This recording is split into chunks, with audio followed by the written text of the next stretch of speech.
And now the news in detail.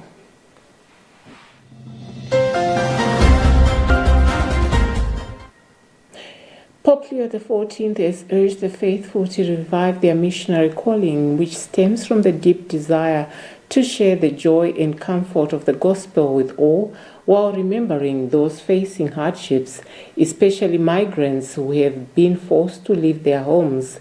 Speaking before more than 40,000 pilgrims gathered in St. Peter's Square for the Mass, marking the Jubilee of the Missions and of Migrants, Pope Leo centered his homily on two key themes: the universal missionary vocation and the call to extend compassion, solidarity, and friendship to migrants across the world. Bridget Manoka reading a Vatican News report.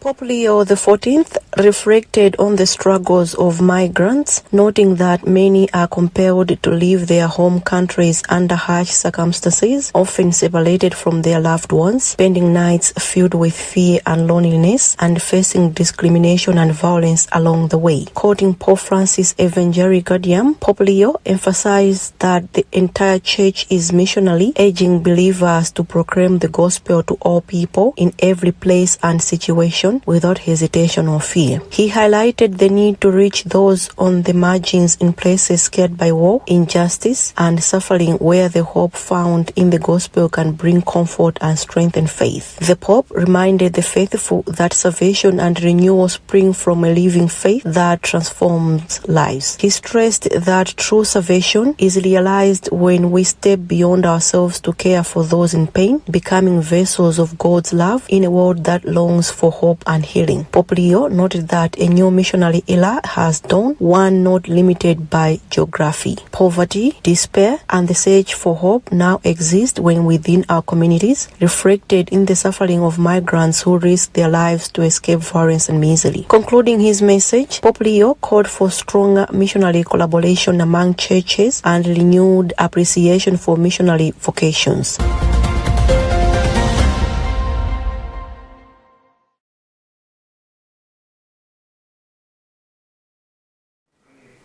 In celebration of the parish's 49th anniversary, Father Christian, parish priest of St. Francis Parish in Kanengo, has called on Christians to become instruments of peace and caretakers of creation, urging them to follow the example of St.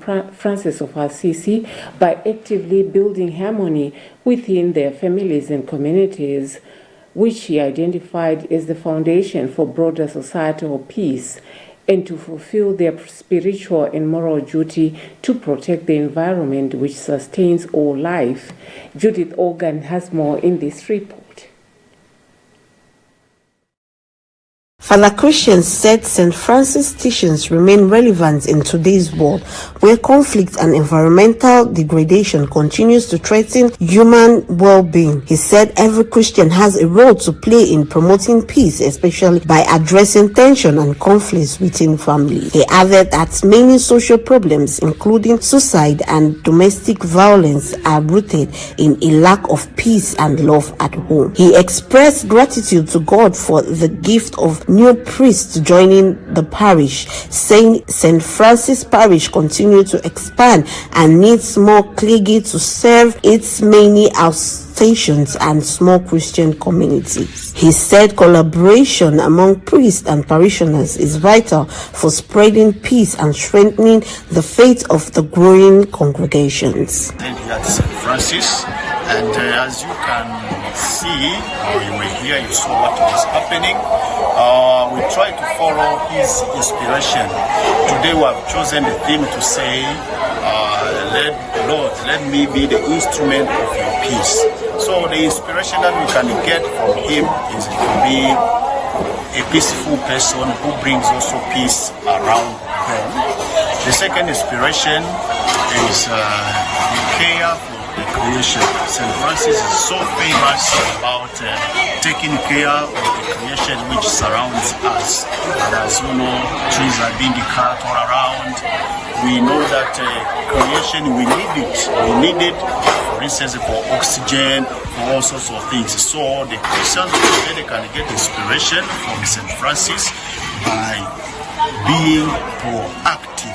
The protectors of the environment, as Pope Francis also taught us in Laudato Si, to say that let us be aware of the environment that surrounds us.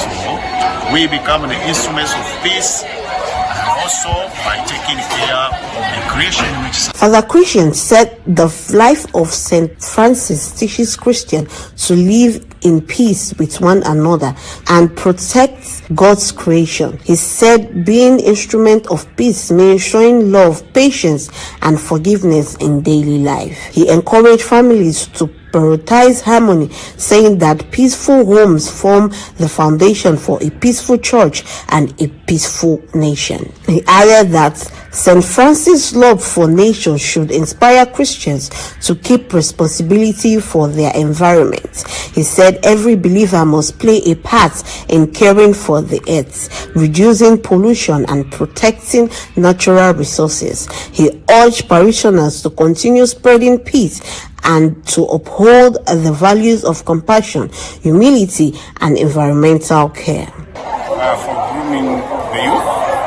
we're also very good at literacy. So it's like we have got a very good foundation in terms of developing a parish. So yeah, it has been quite an interesting journey with challenges, yes, but we have grown, and then here we are, and we are celebrating that 9 years later we are where we are. Reliable and a very huge parish in the archdiocese. So one big lesson that we learned from St. Francis, he encouraged us to be an instrument of peace. So Chairperson of St. Francis Parish, Peter Chapola, said the 49th anniversary is a celebration of faith, unity, and remarkable growth. He said the parish has transformed from a small group of faithful who once prayed under a tree into a vibrant community of over 14,000 Christians. He said the progress made over the years reflect the strength, dedication, and faith of the parishioners who have built the parish into one of the most active in the Archdiocese of Lilongwe. Chapola said St. Francis' legacy of peace, humility, and service continues to guide the parish's work. He said the parish remains committed to empowering the youth, promoting charity, and serving those in need. He added that St. Francis Parish stands as a model of faith and community development, inspiring others to live peacefully, give generously, and protect creation as a sign of gratitude to God. For Luntha News in Lilongwe, this is Judith Organ.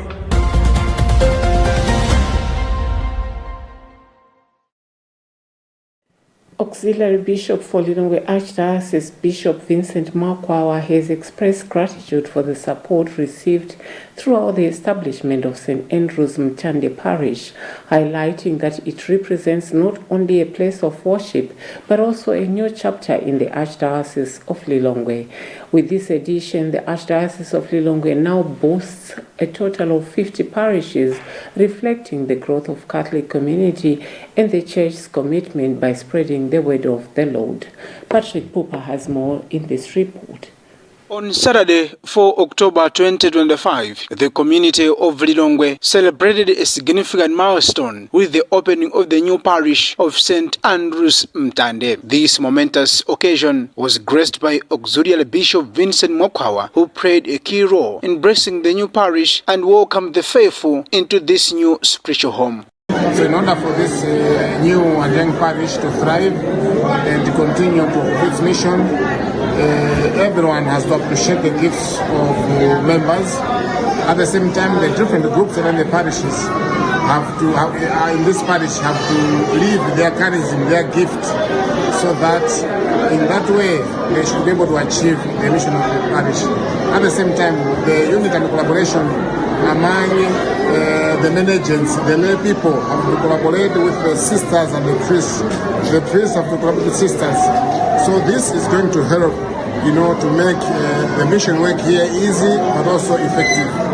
At the same time, we want the priests and the sisters here to also pay more attention to the people of God by listening to them, because they are here to serve the members here, everyone in this parish, not only Catholics, but every human being in this jurisdiction of St. Andrew Luntha Parish. In his remarks, Chairperson of the Archdiocese Late Council Patrick Lipava said the establishment of the St. Andrews Luntha Parish is a testament to the collaborative effort to local clergy, leaders and parishioners. It's been always like journeys to establish a parish. There are always processes and procedures, but it's good to say that the processes are very smooth, and we are here and we are happy that we have a new parish.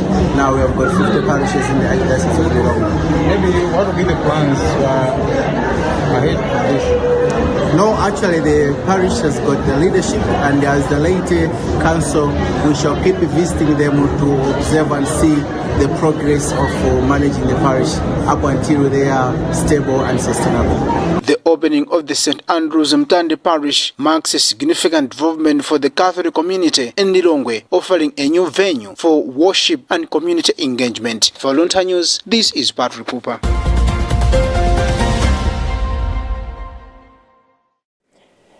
Governors and political analysts have welcomed the appointment of our fourth president, Enoch Chihana, as the country's second vice president, describing it as a positive step towards strengthening good governance. Speaking to Luntha Television, Dr. George Chaima said the decision will help enhance national unity and promote inclusive leadership. Chihana's appointment is in line with constitutional provisions outlined in sections 89 and 80. Robert Edward reports. Peter Mutharika has named Enoch Chihana as Malawi's new second vice president. Chihana, who also leads the Alliance for Democracy Afford, is recognized for his vast experience and proven leadership qualities. According to political and governance expert Dr. George Chaima, the appointment not only fulfills the Blue Alliance agreement, but also introduces a new sense of balance to President Mutharika's cabinet, demonstrating his commitment to uniting diverse political voices for national progress and stability. My second gratitude goes to Professor Mutharika for having fulfilled his promise to Afford as their partner in the running up of the government affairs. I think when you actually choose to fulfill your promise, you also choose to gain more trust from the people. So what APM has done is commendable and should also be appreciated by the cross-demographic section of the society. This position is very important in terms of governance. You know, oftentimes in our history, we have seen poor relationship between the president and the vice president. A thing which I feel we are not going to see in the new DPP government.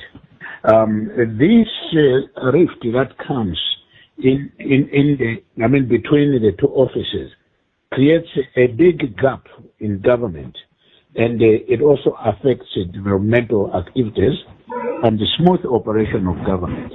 This marks the first time in over a decade that Malawi has had a second vice president since Chihana's father, Chakufra Chihana, became the first to hold the position. For Luntha, this is Robert Edward.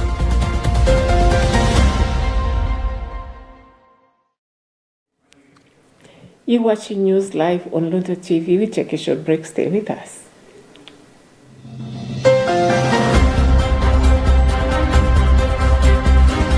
Pope Leo XIV calls for renewal of missionary spirit and solidarity with migrants. Chihana's rise seen as fresh breeze for inclusive governance. New security leadership boosts confidence in Malawi's safety institutions. And in regional news, 7 Al-Shabaab militants dead after deadly prison attack in Mogadishu.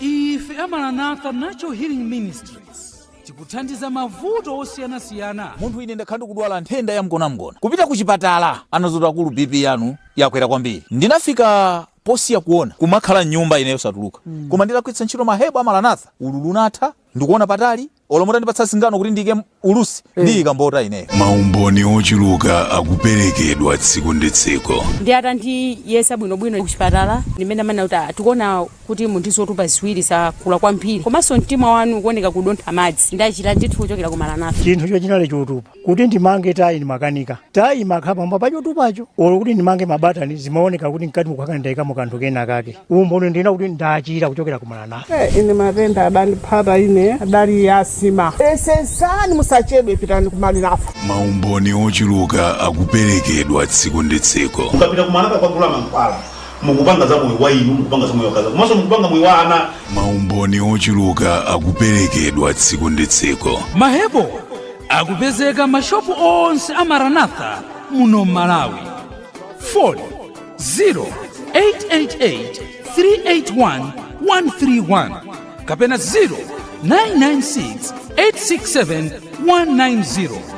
Maranatha Natural Healing Ministries, mabanja athanzi, dziko la thanzi. Wakusina kutu ndi nasi.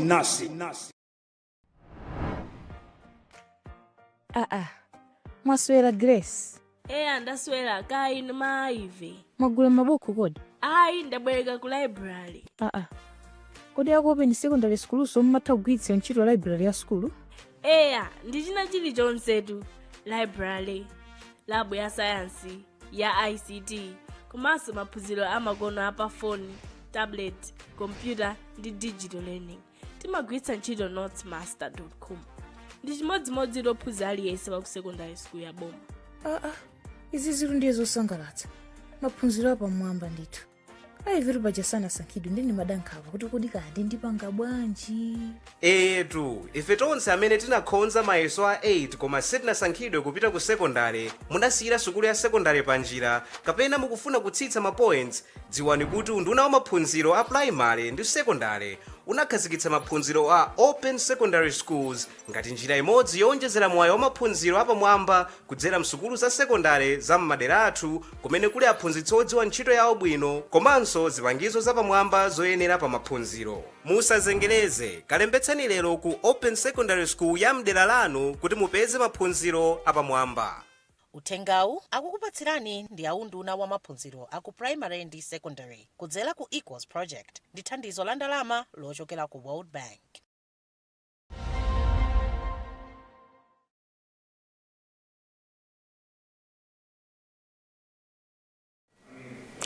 Welcome back. If you're just joining us, this is Luntha TV News and I'm Kathy Matura. But before we proceed, here's a recap of the news making the headlines of this hour.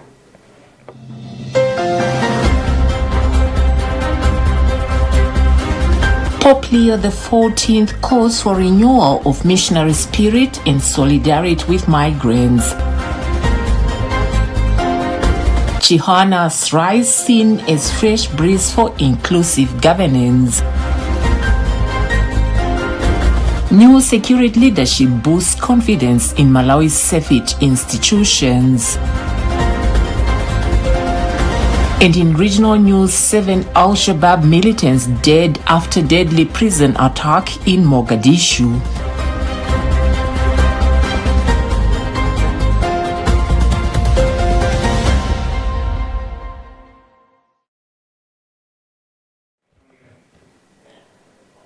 Moving on, analysts have described the appointment of Minister of Finance Joseph Mwanamveka as a perfect and professional choice, citing a strong background in economics and experience in financial management. According to political analyst Tsa Kondowe and economic expert Happy Chirwa, the Minister of Finance requires a qualified individual who understands economic policies and fiscal discipline.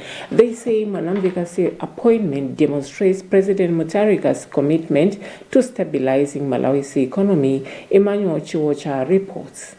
On Saturday, October 4, 2025, Professor Peter Muntaliga and Justice Dr. Jenny Ansah were inaugurated as the 7th President and Vice President of the Republic of Malawi. Following the inauguration, President Muntaliga wasted no time in forming part of his new cabinet, appointing Joseph Mwanamveka as the Minister of Finance with immediate effect. In an interview with Luntha television, political analyst Caesar Kondowe said Malawians have high expectations from the Democratic Progressive Party administration, especially as the country faces serious economic challenges. He added that Mwanamveka's appointment gives hope that the government will prioritize sound economic policies. He is very experienced in the Ministry of Finance. He was a Minister of Finance before, and he knows what it requires for government to do a serious business in terms of uplifting and changing the economic challenges that this country is facing. What the country needs now is an experienced person who is much conversant. So he is very much capable. And during his time as the Minister of Finance, I'm sure things were quite a bit good and economy was stable. So I'm very sure that he will deliver. Malawians are expecting the DPP administration to address the economic crisis. With Mwanamveka at the Ministry of Finance, there is optimism that the economy will improve. Echoing similar sentiments, economic expert Hape Chirwa commended President Muntaliga for appointing Mwanamveka, describing him as a man with vast experience and understanding physical matters. His background is an economist. That's what his knowledge is all about. He has studied those things, and I don't see any problem for him holding such a big position. But at the same time, we have seen him working at the bank, which is part of economic development in our country, and we have also seen Mwanamveka acting as a shadow minister of finance under the DPP government on the opposition side. So, apart from that as well, he has worked in that particular position before, and we have seen him also working as a cabinet minister in other portfolios. Chirwa further urged the new Minister of Finance to exercise control over government expenditure, noting that maintaining physical discipline will be key to reviving Malawi's economy and restoring public confidence. For Luntha News in Lilongwe, this is Emmanuel.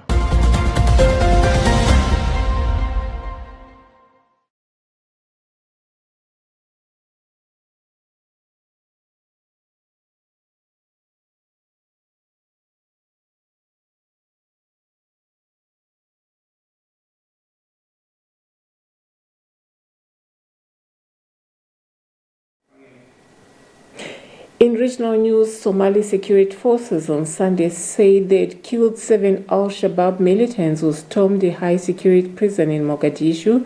The government said all the attackers were killed following the 6-hour siege. On Saturday, the al-Qaeda-linked al-Shabaab group attacked the Godka Jilako prison complex, which is located near the presidential palace in the capital. Africa News, read by Fales Chizombe.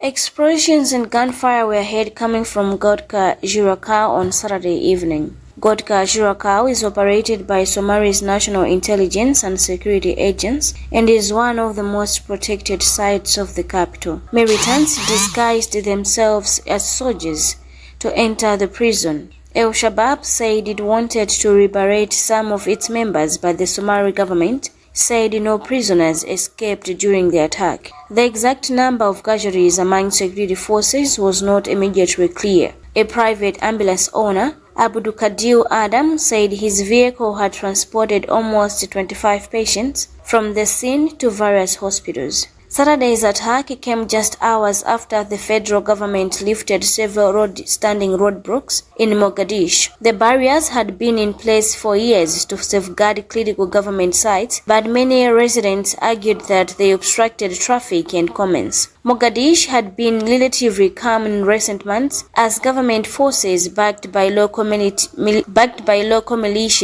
and African Union troops pushed Al-Shabaab fighters out of several areas in central and southern Somalia. The African Union Support and Stabilization Mission in Somalia condemned the assault on Godka Jurakau as cowardly. This attack once again demonstrates the group's utter disregard for human life and its attempts to reverse the hard-won gains in peace and security. The special representative of the chairperson of the African Union Commission for Somalia, Ambassador El Haji Ibrahim Din, said in a statement. This attack once again demonstrates the group's utter disregard for human life and its attempts to reverse the hard-won gains in peace and security. The special representative of the chairperson of the African Union Commission for Somalia, Ambassador El Haji Ibrahim Din, said in a statement.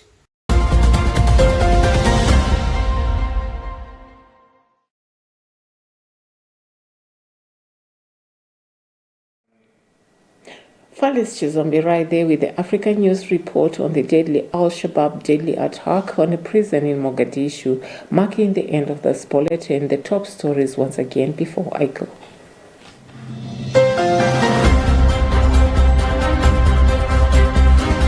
Pope Leo XIV calls for renewal of missionary spirit and solidarity with migrants. Chihana's rise seen as fresh breeze for inclusive governance. New security leadership boosts confidence in Malawi's safety institutions. And in regional news, 7 Al-Shabaab militants dead after deadly prison attack in Mogadishu.